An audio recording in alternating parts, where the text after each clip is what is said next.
Road to Success is brought to you by Equity Bank. Equity Bank, you are listening, caring partner. It's been said, your past cannot determine your future.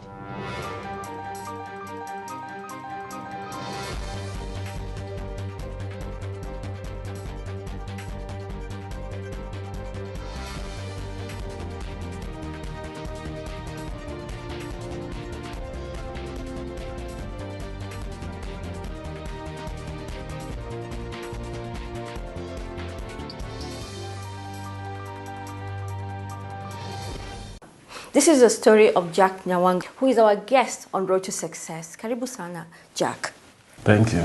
Jack, your company is called Victoria's Bonecraft, and tell us about it. Victoria's Bonecraft Group was formed in 2006 for the purpose to create employment, especially for the youths who are just idling in the community, nothing to do, and also to create some other awareness so that youth can have something to do. One of the interesting things about you, very empowering about you, is that you knew what you wanted to do with your future despite your background.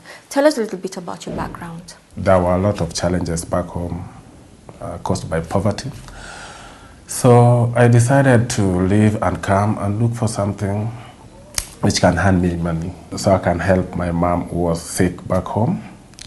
And also my intention was to come to my in-law who was then living in Rongai, but bad luck, I did not make it. So You did not make it to Rongai? To Rongai the same day. So the money I had was fake just for the transport from the rural to city center. So I decided to find a place somewhere in the city to sleep that evening. And then luckily I found some of friends who were there.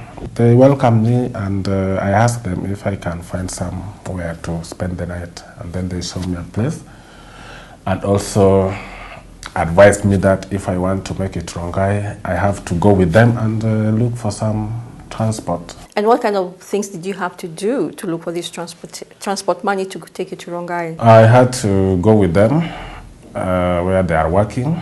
So they give me a sack to pick trash and then later sell. But the first day there was not enough shillings. I mean, you're new in this, of course. Yeah, there was like 20-something shillings. Yeah. Not even affording the food for the day, so I was convinced that I need to spend this on food and tomorrow again strive to look for another money. So it started like that, 1 week, 1 month, and then ended myself up in the street for almost 3 years. For 3 years you're on the street? Yes. But had you given up on looking for your in-law? I did not. The process of me being in this place, I was not comfortable. Most of the times I used to convince my friends we take a walk out from the city. There was a time we went to Rongai, but there was no good response in terms of finding people I was looking for. And then the other time also I convinced them to take a walk to Kibera slums where I knew or believed that my in-law was sometimes walking. We were walking along the railway. Then I heard a voice from my back calling me, Jack, Jack. So when I turned and looked back, I found a man with a white face. There was a lot of dust from the bones during the grinding. So then I approached him. I came close and found out that it was Boaz Ongele, my in-law. Your in-law. 3 Yes. years later, Yes. find your in-law. Yes. From there, he took me to Rongai, where he used to live. He used to live in Rongai and sometimes work in Kibera. And then that is how I started catching up with doing what he was doing, which is to recycle waste bones and turn them into beautiful crafts. It's amazing how you never gave up looking for your in-laws, for your sister and your brother-in-law, and that led you to start this company, which is a Victoria's bone craft company. How did it get to here? I already now had the skills of how to do these things, and I decided now it is good now to go and start something, because I saw also opportunity in Kibera because of the challenges that were there of unemployment, the crash. I thought Kibera was the right place for me to start this because of the condition. What inspired you to start this company? What inspired me a lot was the experience first I had before, and also the things, the challenges I was seeing. Okay. And also the person I had of owning a business. These are kind of the things which inspired me. You formed the company. Where did you get the name Victoria's? What inspired that? There was a fellow who came up with the name from the lakeside, Victoria. And when he mentioned Victoria, something came into my mind, Victoria's. So that is how Victoria's came in. So instead of calling it Victoria, let's make it Victoria's. How to bring victory in terms of creating employment. When you start a company like yours, which deals with crafts, you definitely do need a lot of raw material. Where did you get your initial financing? We started with some small saving, like a weekly saving. So we used to come with, we started with 50 shillings per each. Because 50 shillings or savings? Yeah, savings. When the idea now was from 3 people, we spread it. Then we started with 10 for the first meeting we met. So as 10, we started with 50 shillings every week. We used to meet every week and contribute 50 shillings per person. What, in your opinion, would have been the reason why they agreed to your idea? I was telling them that I believe if we can work together and form a group, we will be able to convince even the government or other bodies to recognize us. Your story is very inspiring because you not only transformed yourself, but you're transforming a whole community and empowering them economically. We want to talk about how you were able to market yourself, not only locally, but internationally. But we'll talk about this after this break. More on Jack's story after this break. You don't want to go away.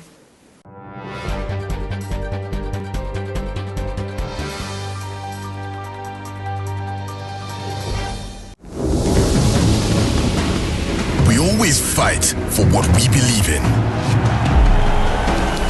We fought to earn our freedom. We won the right to choose for ourselves and the chance to control our own destiny. We deserve even more freedom, choice, and control to manage our businesses, our money, and our lives with ease. To plan, save, and get loans for the goals and dreams we have, and stay in touch with those we love and those we relate with. Welcome to Equitel, where money transfer is free. A mobile banking offering where you save, get loans, transfer money, and pay bills. Making life easier. My phone, my bank. Karibu member. Pick your Equitel SIM card today at any Equity branch. To become a member, dial *247# and open an Equity account instantly. Hapo Hapo. Equitel. My money, my phone, my life.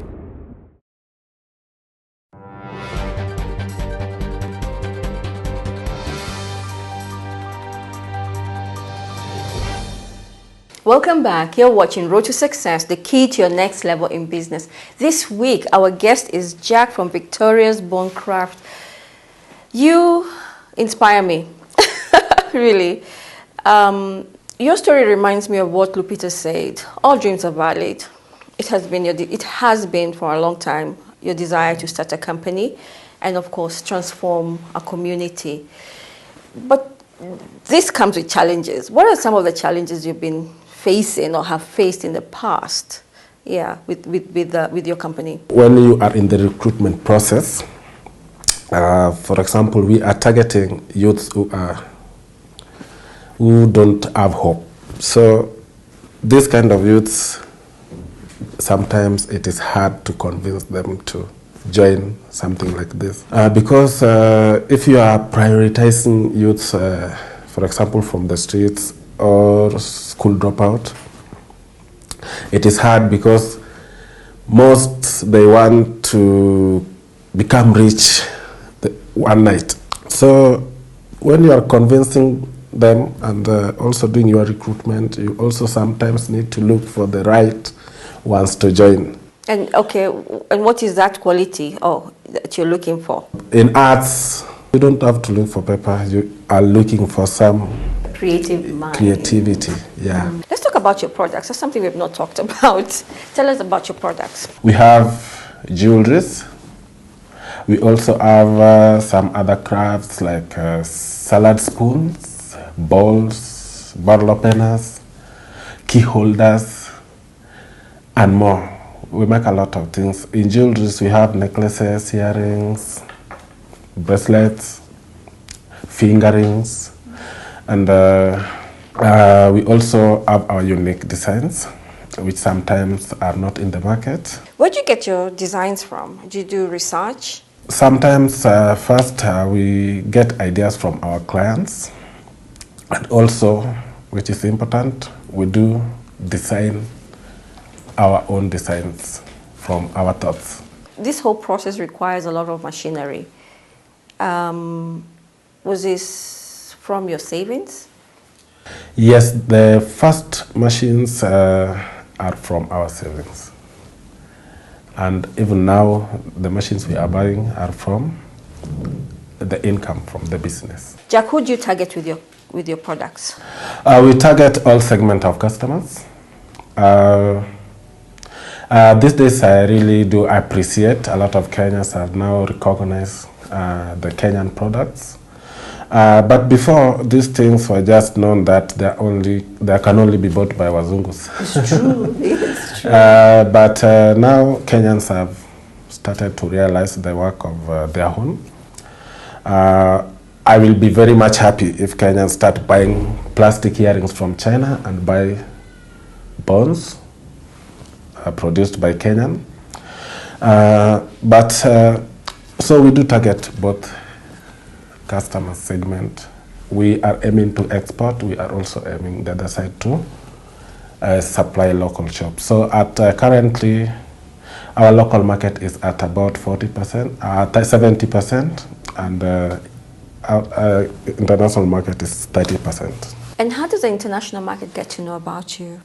Okay, they know us through different connections we made with the local groups doing slam tours in Kibera, and also through friends, and also through hard work we have achieved on marketing. Your quality is very, very good. It's actually excellent quality. Did you have to train the young people how to create some of these things? We have to train them for 3 months. Some take longer than that, and then after that, they can start making it. Working with young people, I'm sure some of the things that you may be challenges is a turnover. How do you deal with that? We do give them a chance. We train you. If you feel like starting your own business, you are okay, you can go ahead.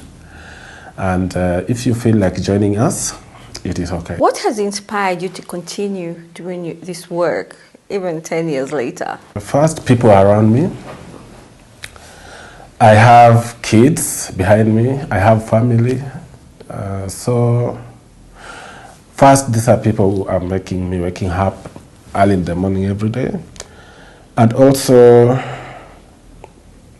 the love of what I'm doing is also the biggest inspiration I have.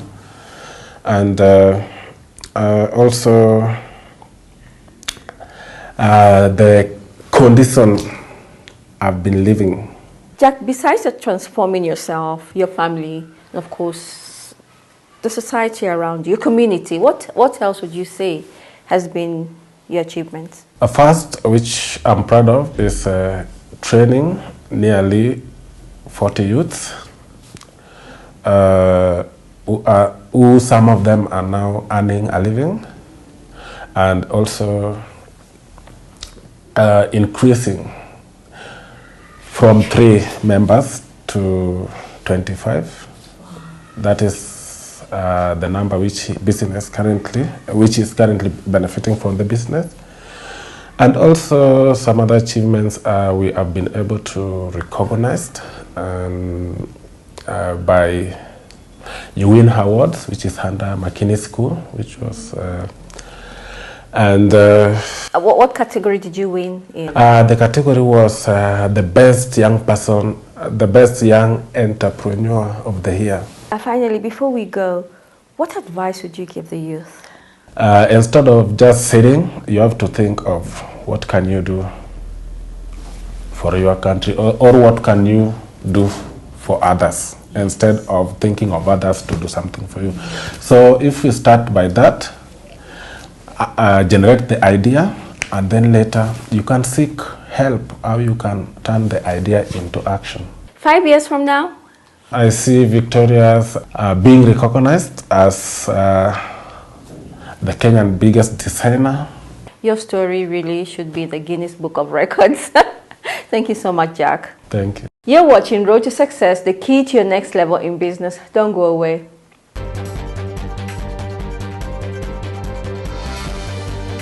You stick with the order, you can't supply it, you miss it, you don't benefit.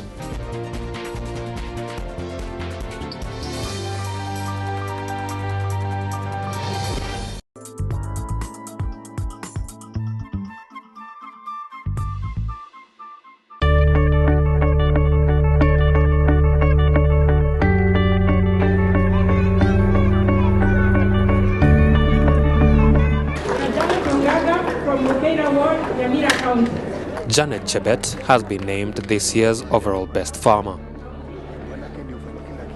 Chebet was presented the accolade during this year's World Food Day ceremony held in Nyamira Town, the venue for the World Food Day 2015 celebration. Si tulipata loan kutoka Equity Bank wakati tuliamua tufanye ukulima. Tuliamua kupanga hizo pesa, tukazingatia ukulima yenye iko mixed farming.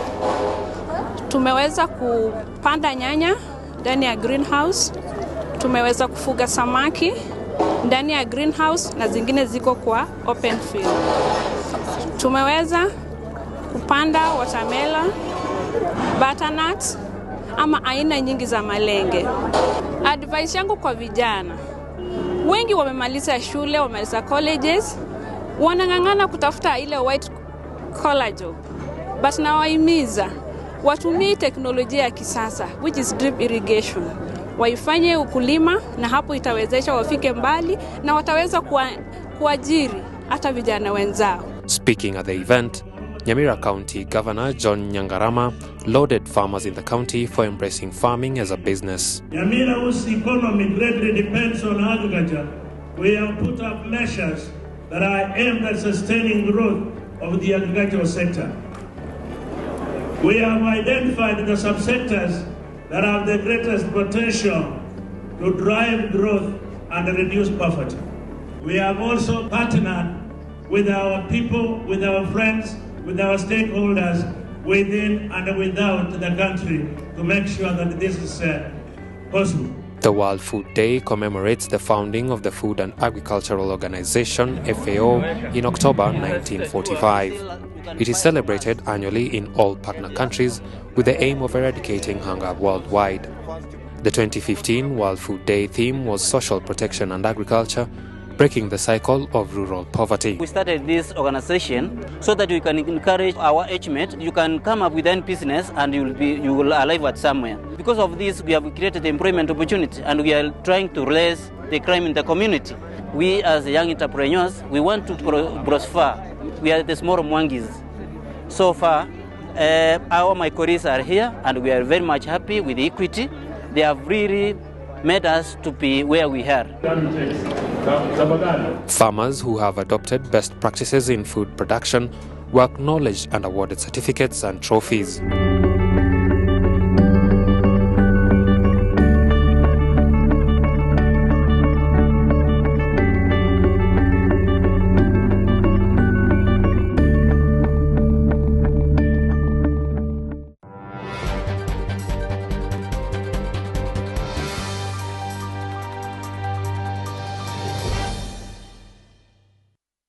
Welcome back. You're watching Road to Success, the key to your next level in business, where our goal is to see you succeed.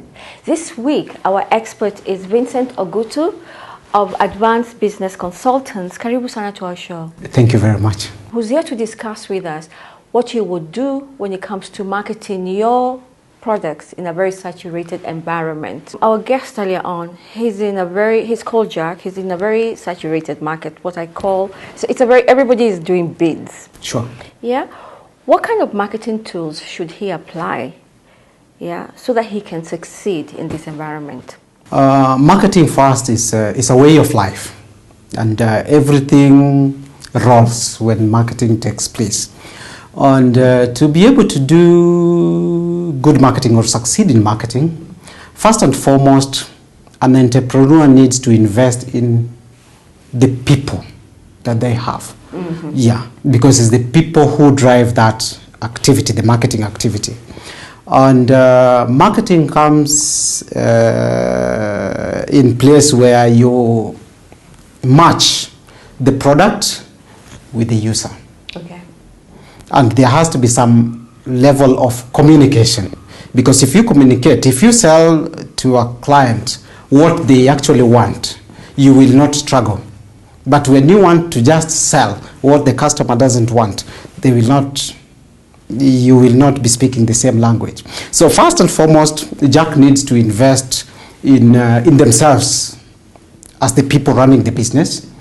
Then they need to have proper product knowledge, so that the communication is uniform. Secondly, they need to dress, because many people make the mistake. You want to go into somebody's office and you are not dressed accordingly. Yes. Because marketing is a serious job. Yes. It's like law or a doctor. Yes. So when you dress well, you dress the image that you want to project, and people will be willing to associate with you. Besides what you just spoke about, what else should they consider? The features of the product that they are selling. Which is the market segment that the product will appeal to most? The targeted market. Yeah, the targeted market. Okay. Because if you know your product very well and you know the target market, then your ability to close that sale is higher with the right communication. Mostly, the way we have seen, and he actually spoke about it, he's mostly targeted to the European market. And yet there are also Africans who would be interested in juries such as this. What advice would you give him?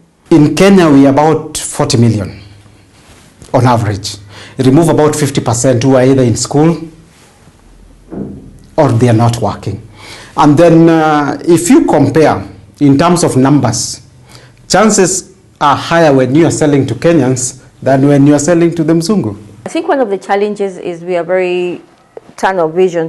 This is who I want, this is how I'm going to do it, and then yet I don't make any profit, and then I start complaining. Yes. So you're saying let's be broad-minded. Yes, sure. They need to be creative to be able to create unique products, not what everybody else is is creating, yes. Yeah. And they can even come up with, for example, the bangles that the person's name is written on it. They can actually tailor-made so that you are different. They need to invest in a bit of training to be able to constantly changing, innovating, and improving on their creativity so that they are different from the others. Because once you're different from the others, you stand out. And once you stand out, people want to associate with you. What about pricing? Would that be part of the tools that they should use when it comes to marketing? I'm from the school of thought that when your products are expensive, you tend to sell. You tend to sell? Yes, you tend to sell more. Oh, okay. Yeah, because everybody wants to feel important. And you can't feel important when you're wearing something that's cheap. So one person can sell the same necklace for 5,000 shillings. Another one will be able to sell it for 200.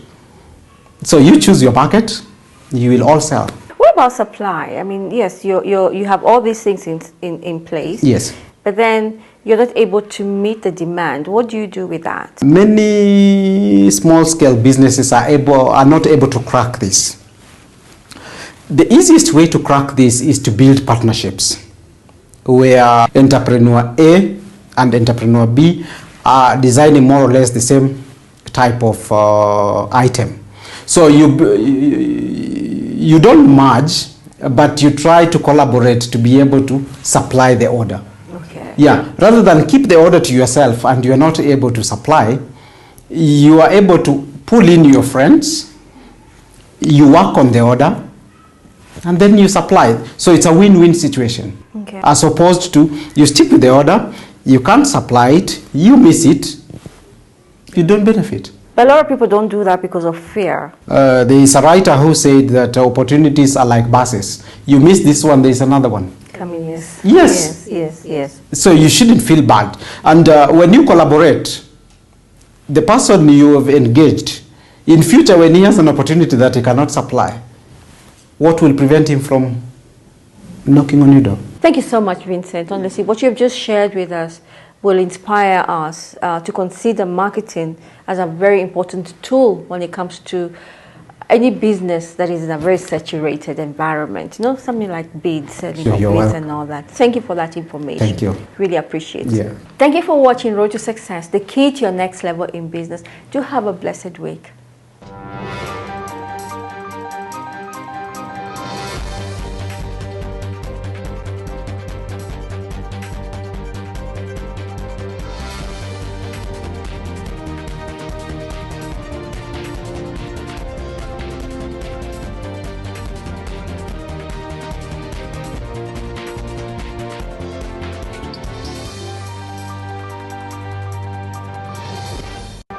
Road to Success is brought to you by Equity Bank. Equity Bank, you are listening, caring partner.